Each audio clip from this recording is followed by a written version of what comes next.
What is up, YouTube, and welcome back to a brand new video. And today we're going to be talking about the Boston Celtics. This is going to be the beginning of a new series. We're going to be talking about all 30 of the team's expectations going into the new season.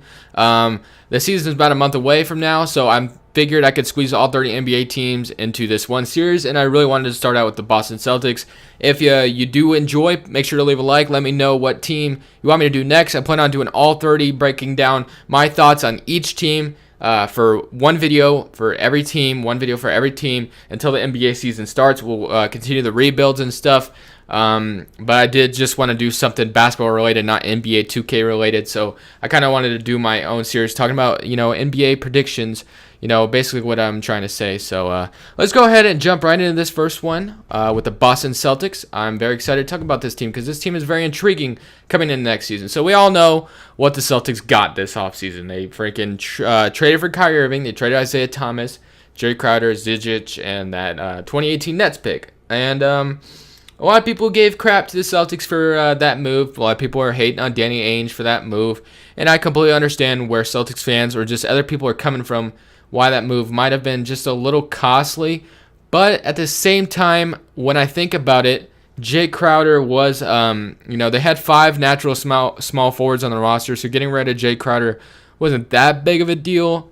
I mean, he was good defensively. You got rid of Avery Bradley, who was good defensively as well, but the Celtics made a lot of moves that were good for their franchise long-term this offseason, and you will notice that they traded away Avery Bradley, who was going to want a good extension next season, like a max contract. Isaiah Thomas, he would have wanted a max contract too. The Celtics avoided paying those two decent players, while they could have Kyrie Irving on 2 years left on his contract, and they signed Gordon Hayward to a massive deal, which Gordon Hayward's a great player, so you can understand why they did that. So long term, Danny Ainge had a great offseason, in my opinion. The Celtics had a great offseason is what I should say.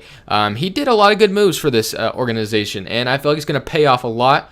I feel like they're going to be one of these teams that start out slow because they did mesh a lot of players together, and usually when that happens, some teams start out slow by doing that. When you mesh up players together, just players that have never really played with each other and stuff, chemistry will start to get better as the season progresses, and then they will start to look really good. And I feel like this team is championship worthy this season. I know I'm pretty high on the Celtics this season. I think they made some great moves, although a lot of people are thinking that they weren't great. I think this was a really good offseason for the Celtics. Low-key really was. If you just look really in depth to basically what trade was used for what, you can really understand what the Celtics were trying to do. So, I mean, obviously you got the man, Kyrie Irving, in Boston. We were all shocked with the news that he wanted to leave Cleveland this offseason. Nobody expected it. We already having Jimmy Butler traded on draft night. We had Paul George traded when he wanted to, when he was just basically telling Indiana he's not coming back. So, out of nowhere, we just get this news that Kyrie Irving wants to be traded. A lot of people were like, what? This is crazy. I mean, there's no way this is true. But it was, and Kyrie Irving legit wanted away from LeBron James, which I feel like is going to be a great rivalry between these two. They'll say it up and down that they're still friends, everything's cool. But no, it's not, man. Trust me. These two, LeBron James probably takes that very personally, that somebody doesn't want to play for him. I feel like that's something LeBron James would take personal. And I think LeBron James is going to have a vendetta against Kyrie Irving this season, which I'm very excited for. They play on opening night. That should be a lot of fun.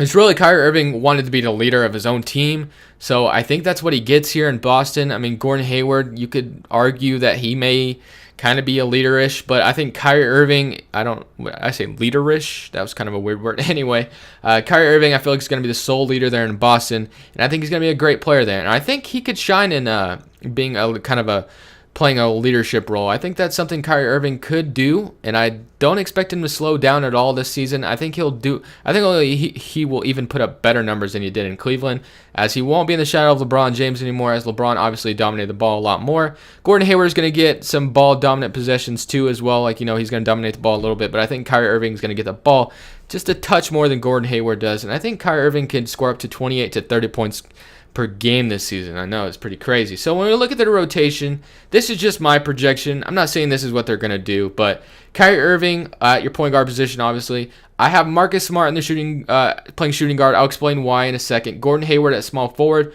Marcus Morris at power forward, Al Horford, and then their benches look like Jason Tatum, Jaylen Brown, Terry Rozier, and Aaron Baines. There might have been someone I left off there, but I just went 9 deep, and that's probably what I'm going to be doing for the rest of the series. Anyway, so you're probably wondering why, or some people may get it, but Marcus Smart, why is he starting at shooting guard, or is that sounds dumb or anything?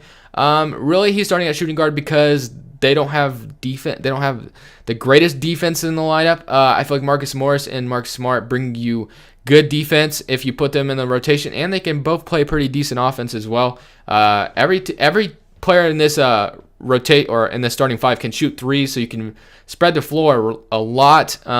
Marcus Smart is a great defender, and he could be that guy that defends like Steph Curry when Kyrie Irving, might have to guard Klay Thompson. Like, that was kind of a bad example, but you know what I mean. Like James Harden, that's still a bad example, but I'm just saying Kyrie Irving is not the best defensively, but Marcus Smart can definitely play defense.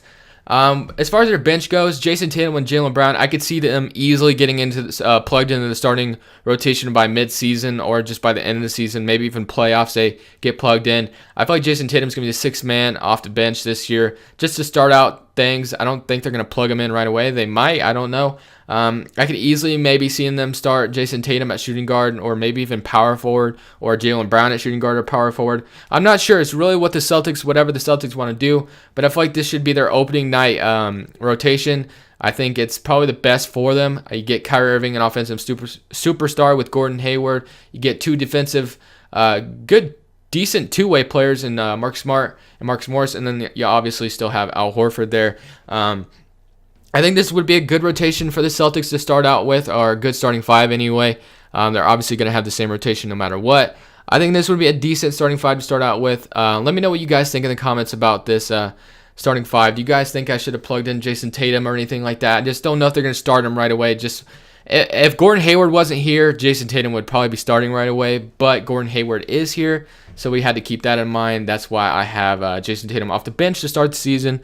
That may change by end of the season. I'm not saying that he's going to stay there for the rest of the season. I think it could easily change. We don't know what Jason Tatum is going to bring to the table this upcoming season, and I can't wait for the Celtics this season. Really, my final thoughts on the Celtics are I could see them easily winning 60 games. I know that's crazy. I could see this team winning 60 games, but they just did a lot of right moves this offseason. I feel like they did a lot of good things in a lot of certain areas.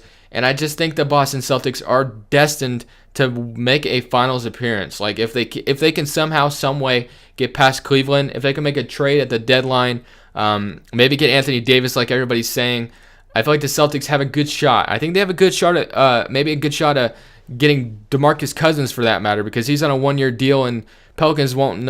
It really depends how the Pelicans do if those two are up for trade anyway. I mean, like the Pelicans are doing good. I don't think that the Pelicans would just trade either of those two, but if they're doing bad, that's something the Pelicans have to consider. But like I'm saying, the Celtics have to get through the Eastern Conference. The team I feel like they have to worry about the most is probably Cleveland. I mean, you could argue some of those other Eastern Conference teams could be a team to reckon with, but I think the Celtics are just a shy hair under the Cavs. If you really think about it, I think the Celtics could easily upset the Cavs in a series. I mean, Kyrie Irving, Gordon Hayward, that's two dynamic superstars you have there.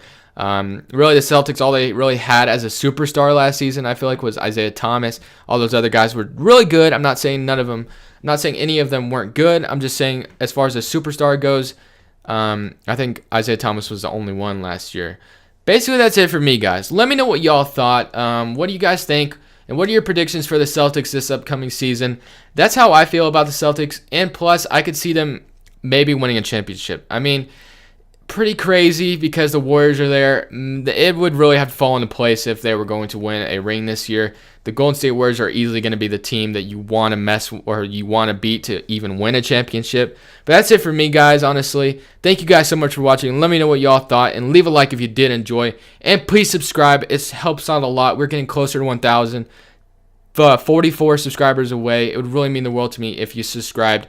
That's it for me, guys. Leave a like if you did enjoy. This is Crushables. I appreciate your guys' support, and I'm saying peace.